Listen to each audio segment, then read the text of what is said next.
Welcome, everyone, to another episode of Civil Clarity Reports. I'm one of your two hosts, John Noel, and with me is Jody Kirk. Marty Espinosa is not with us tonight. And tonight we are interviewing two students from Oklahoma OU, right, guys?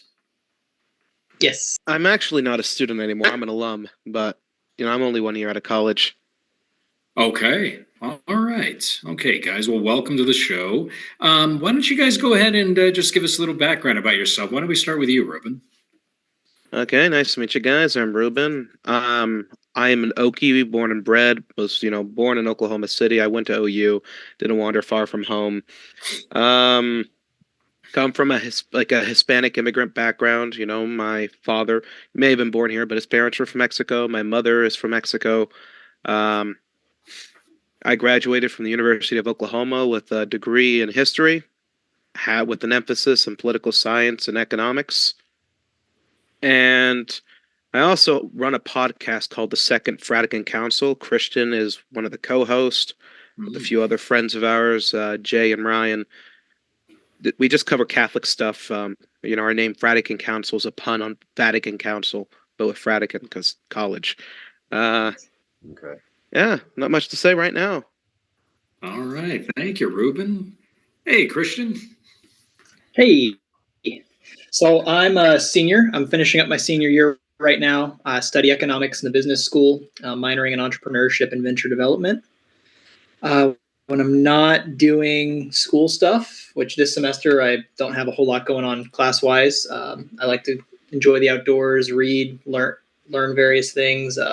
Ruben already mentioned it, but I'm on their podcast quite a bit, talking about Catholic stuff. So yeah, that's mostly the interesting stuff about me. Okay. Well, how often does your podcast come on, guys? Is it, and where can you find it? Our podcast comes on every now and then. We're very inconsistent with scheduling and all that. Sometimes it's monthly, sometimes it's once every 2-4 months. You can find us on Spotify, on everything else but Apple Podcast. Now, the reason we're not on Apple Podcasts is because I don't have an Apple ID, and my friend with the Apple ID has yet to set us up on Apple. But we are on Spotify and everywhere else. Okay. All right, guys. Well, you know what? So here, I gotta start with this. There is a kind of like you would say a reputation for college kids, people under the age of 30, maybe even 35, to lean extremely to the left, to be extremely progressive. Faith, religion is something that is sadly not often associated anymore. I'm not going to say every case, obviously, but it's not often associated with what you would say is Gen Z. I take it you guys fall in Gen. Is it Gen Z? Yeah. You Yeah. fall in Gen Z. Okay, so yeah, it's not typically something that is a lot of people nowadays would say they would associate Gen Z with Catholicism and faith and maybe more conservative values. So why don't you guys tell us a little bit about that? I mean, obviously that's a stereotype, and how did you get to this point where you are now, where you do embrace your faith and identify as conservative? I guess I'll start us off. For me, it has been a very wandering journey. See, my family was not very politically active, but we were Catholic. They didn't care much for what happened in regards to who was president. They didn't care much for the laws being passed. They just wanted to work, keep to their own, and provide for their families and have massive get-togethers with a lot of carne asada. With that in mind, I didn't really grow up with a political formation. I kind of moved along with the mob. I kind of moved along with the crowd. And around the time I got to middle school and high school, I began to encounter very politically minded youths, oftentimes misguided, mind you, but they were passionate, and that was something that struck me. So I kind of, again, I moved with the crowd, and the majority of young people happen to have left wing tendencies in a public school environment. Around then, and I just kind of went along with them, and I tried to kind of fit in with them. Coming from a Hispanic culture and coming from a Catholic background, you immediately have some very conservative tendencies. I think that's something a lot of people don't really realize is that Hispanics are very conservative traditionally. Our views on homosexuality is the Christian view. It's not marriage. Our view on abortion is that it's murder. Our view on a number of different things is going to be very conservative minded. But again, most Hispanics aren't really politically active, and if they are, they're going to oftentimes identify with the groups that try to cater to them. And those were the groups that catered to me in my youth. I leaned Democrat. I wouldn't ever say I was really comfortable there. But, I tried to fit in with the very leftist crowds, and those were the popular kids who hanged out with nerds like me. Because, people on the football team didn't really think. They just wanted to be left to their own devices, which makes quite left wing in some capacities when you look at the stuff they go for and the stuff they support because everyone's free, quote unquote. And however, around the time I guess I got to late middle school, I became very distraught. I began to doubt in the existence of God. I began to be very fearful. The crowd's rhetoric got to me, and I became very angry at Christianity for no reason because I haven't been wounded by my faith. Matter of fact, it was my relationship with them which was very wounding. And a long series of events happened my sophomore and junior year of high school. But eventually, I began to identify with my faith a lot more comfortably. And, God even told me, serve my church. Like I had that experience with the divine. And immediately I try to push away I try to push him away for a little bit, but I talked to a monk and all my doubts kind of went away. Um, and after that, I began to identify very heavily with my Catholic roots. And why am I Catholic? Why do I hold a faith? Like, why am I Christian to begin with? It's because of my Hispanic heritage. And so I began to embrace my culture, the culture that, my family brought into this nation. I began to embrace our history. And that mixing together with this learning the history and this learning the values and then this, just surrounding myself with healthier minded people and, a more positive environment. I got to the point where I came to college and I was a full blown Republican. Matter of fact, I ended up becoming the president of college Republicans here at OU, and I was doing that for a little bit. I didn't like it, but someone's got to do it. And now I don't know if you can, just by virtue of being a Catholic, you can't necessarily call me a traditional conservative. I like the term traditionalist a lot more, but I nonetheless, if I'm going to identify with one of the two in this country, you're going to probably see me on the right substantially more often than you would on the left. Um, and that's kind of it. I went to college and I met wonderful friends. I found a very beautiful community at the local Catholic church. I befriended the priest. I got all my sacraments done. I befriended a large plethora of very intelligent, very wise, and very pious people. And by virtue of being wise and all that, they're gonna have more conservative leanings because the people you find in the church.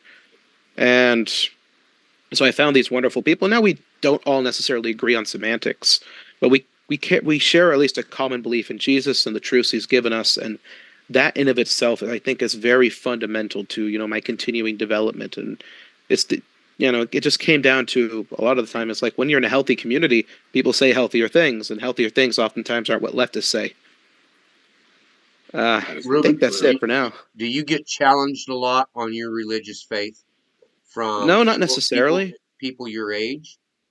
Um, to a certain extent, I have on occasion. A weird thing here at OU is though leftists like to have confrontations, they're very much let be.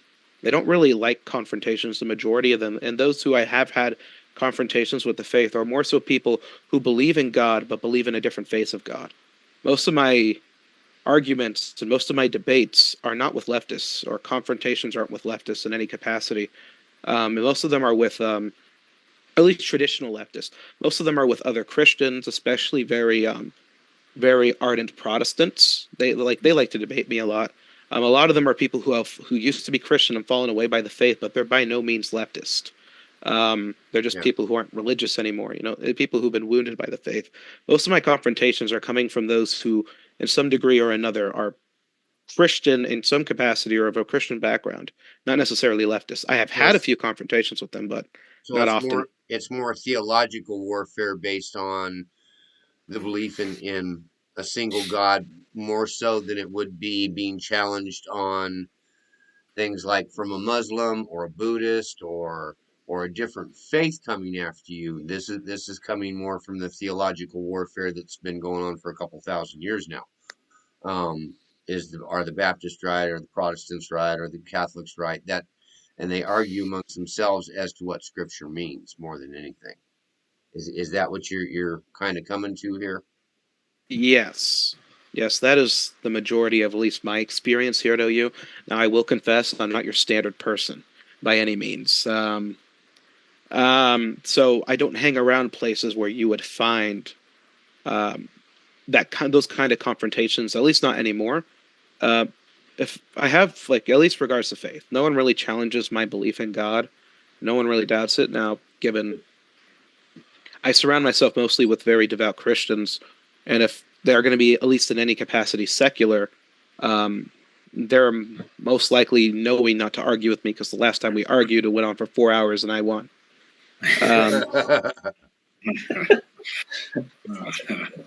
Okay, Yeah, Christian, your turn. Tell us about you. Sure. So I'm a cradle Catholic. I'm from Tulsa originally.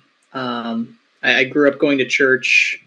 I'd say, I mean, kind of different from the stereotype of kids who go to college lose their religious background and footing.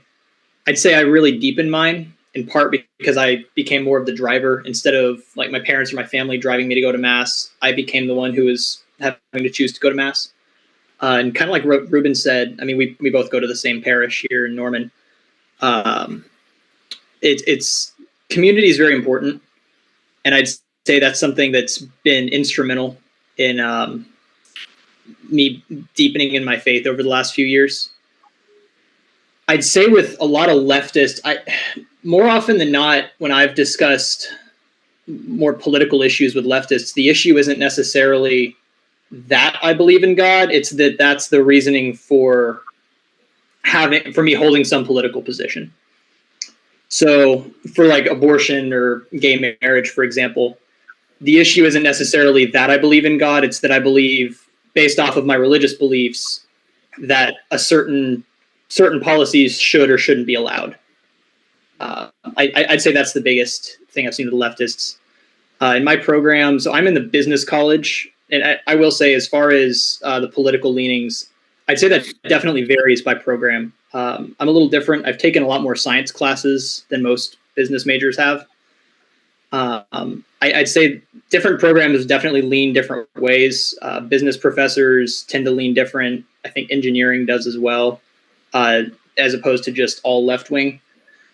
And I mean, even my experience with the more left wing professors has varied as well. I mean, I've had some very reasonable discussions with some professors, like economics, for example. A lot of things with, say, a topic like public finance or other like government choice type policies.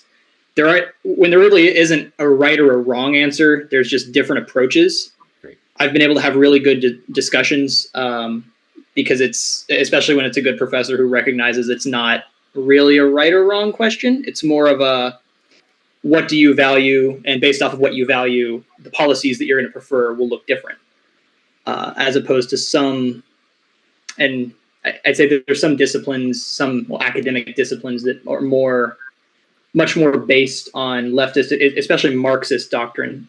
Even though Marx wrote well over 150 years ago, the ideas that he espoused are still very active. I mean, even recently I've read several things for a couple of classes that have basically been the same message as the Communist Manifesto. So I'd say the experience definitely varies with students.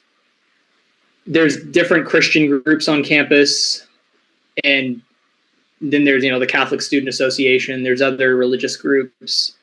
So I'd say the political leanings are going to vary significantly based off of which groups you're in. Yeah,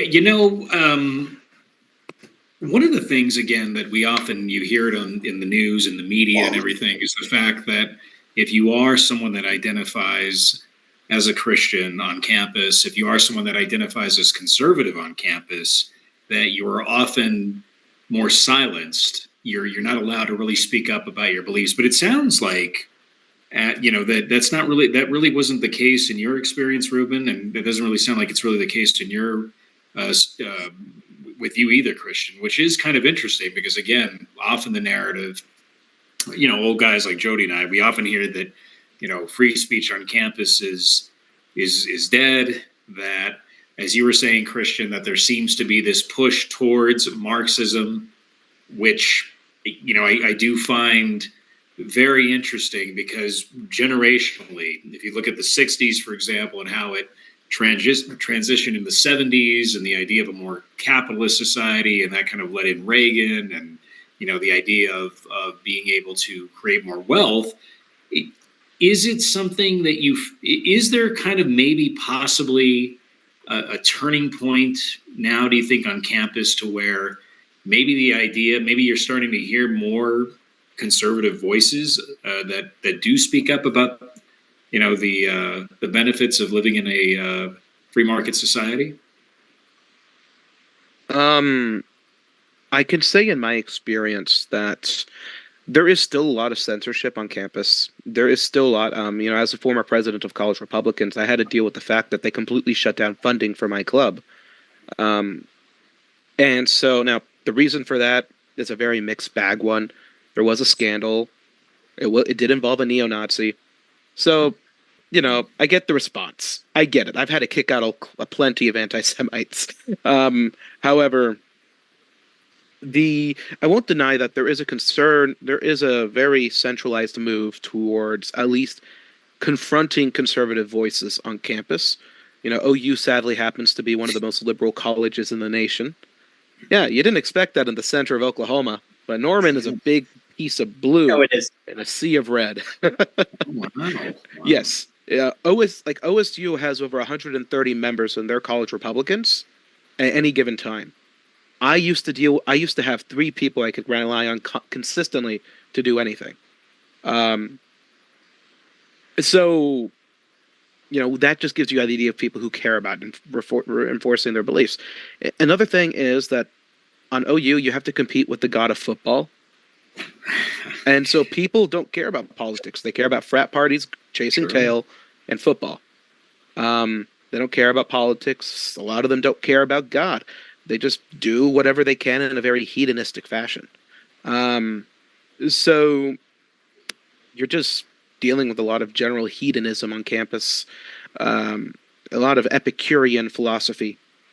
So that is just generally it. Now I have noticed that there have been organizations that have been very effective in pushing for free speech. There have been organizations that have been very effective in championing conservative causes.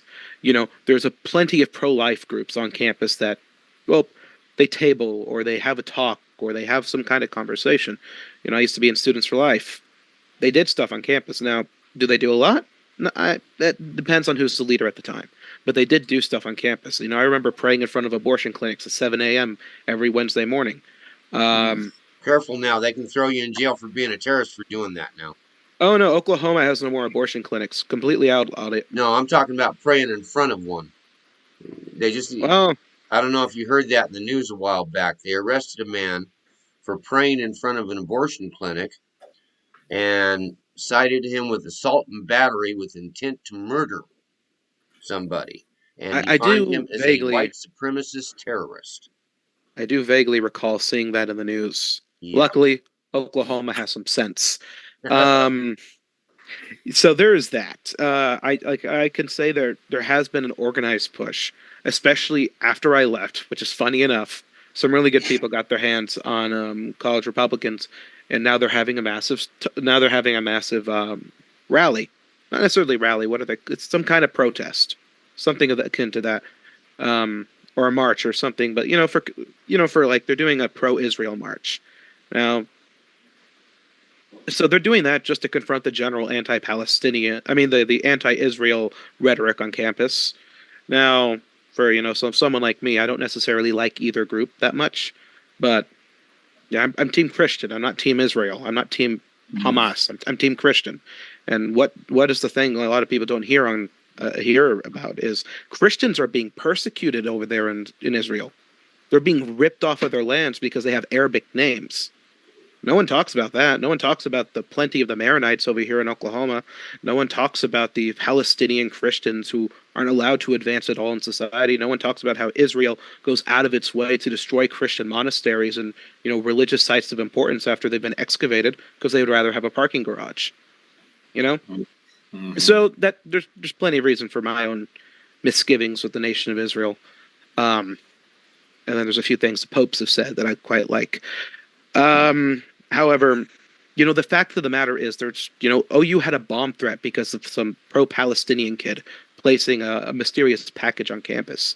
And so conservative voices have been, going about rallying, trying to confront the one party narrative. Another group on campus has been very good at promoting conservative causes and organizing and debating and using their rhetoric quite effectively because free speech and the federal courts still have some sway at OU.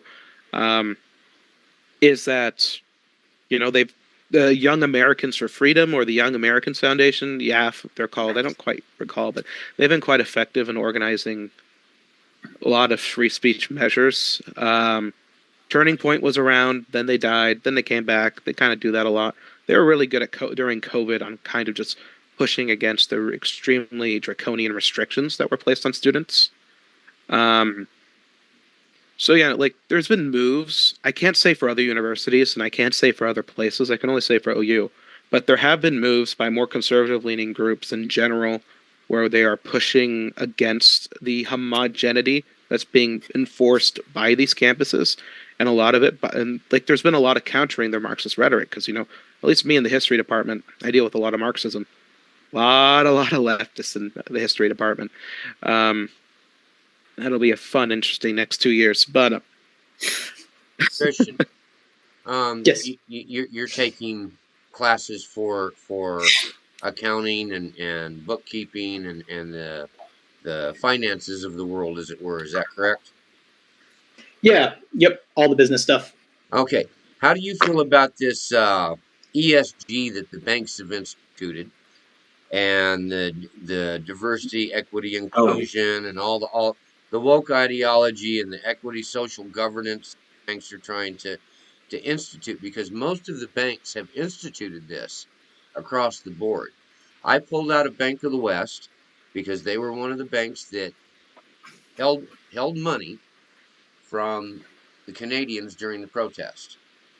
They got bought out by BMO.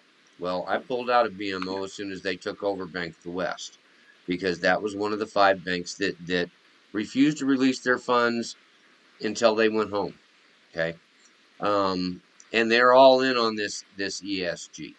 The bank I'm currently DEI. with, You're talking they about DEI, Coyote? no equity, social ESG. governance, Oh, ESG. oh, yes. Okay. My current bank is following the ESG, even though they're local, but they're not pushing on it as hard as a lot of the other banks are. How do you feel about that? So I know I'll kind of hit those. So you mentioned DEI, ESG. I'll kind of hit DEI first. It's a little shorter. A lot of the DEI initiative stuff seems to be kind of turning around now. I mean, with all the Boeing stuff lately, between that and it doesn't really seem to be doing anything. And it seems like now that's been kind of a fad for the past few years, and companies are starting to, move on. Shareholders have moved on to other things, probably closer to climate change now instead of just DEI. But as far as the ESG stuff like that, the Fed now currency, I think I'm generally not a huge fan of those because it really removes a lot of control from people. And kind of tied in with that is this push away from cash that you see in a lot of places. Like I know OU's stadium. I mean, it was a COVID policy, but they've pretty much kept it. They've removed cash as an option, if I remember right, for buying stuff. Is that right, Ruben? Last I saw, yeah, it's almost card only completely on campus, save for the restaurants. Yeah, so I think originally it was more of a push away from cash, and COVID kind of accelerated it. But a lot of the ESG stuff, I will admit, I haven't done a whole lot of reading into those. I'm sure the bigger banks are going to do that first. Then the community banks are going to lag behind. A lot of community banks aren't going to have the same technology or the same level of technology. I mean, they might have an app or something, but generally you're not going to have the biggest IT department at a small bank. See, the ESG Yeah. started out in China basically about 15 years ago. They instituted it under equity and social governance. Okay. Equity means everybody is equal in their eyes, but your equity is based on whether or not you paid your bills. So if you didn't pay your bills like you were supposed to, then they freeze up your credit card or your ability to buy or trade or sell or do anything. Um, and it puts you in a certain social standing when they do that. So if you haven't paid your bills, well, you're way down here on the level, and if you did pay your bills, well, you're up here, so you're a little more trusted. And then it comes into the governance, which is basically bankers or the oligarchy, along with the Communist Party, govern over who fits into what slot. So it leads back to the Marxist situation, of setting a standard for each class of people. Now, they instituted this back in right about 2021. All the banks started moving towards the ESG and turned around and told everybody they were going to institute. A lot of people have pushed back on it. A lot of people don't know what it is. Basically, it's a control measure by the government because so long as they know what you're buying and where your money's going, they can determine whether or not you should have this job or not, and whether or not you should have a lower paying job based on your status. Um, and the government is going to be the one to control that. I've been pushing back on it very, very hard because I know where it's leading to, and that's complete government control. And it's like I don't want to see that. But a lot of the banks have moved that way, and if you go to their websites, they'll turn around and you scroll down to the bottom. They'll have a whole thing there on ESG and how all of their employees are required to go through these ESG classes all the time, and Black Lives Matter classes and DEI classes, and so they're trying to include everybody and make it like it's part of the normal. And that's why I was asking you: is you're involved in looking at the economy? How do you feel about the banks doing that, and how do you think we should be able to push back and fight that? What would be a good way to fight back? So, I mean, the way I see it, that's basically just an extension of the credit score system that we've had since the 1870s, Mhm. since banks were speculatively lending. I mean, that's why credit scores started. Speculative lending practices led to a bank run. But I'd say the most I think a normal consumer could probably do is, yeah, move to institutions that don't do it. Smaller institutions are going to be much more likely to listen to consumer feedback and hold actually a pretty good portion of deposits. Plus, they're probably offer you better service anyways. See, like I said, I mean, I think the best way would just be try to avoid institutions that do it. That's kind of a hard one because it's one of those systemic issues. It's something that's pushed in systemically from above. But I honestly haven't heard a whole lot about that lately. It seems kind of like the DEI stuff, like banks are cooling down on that. I think COVID pushed a lot of authoritarianism out into the open, and then it just kind of got pushed back under when people stopped going along with it. Okay.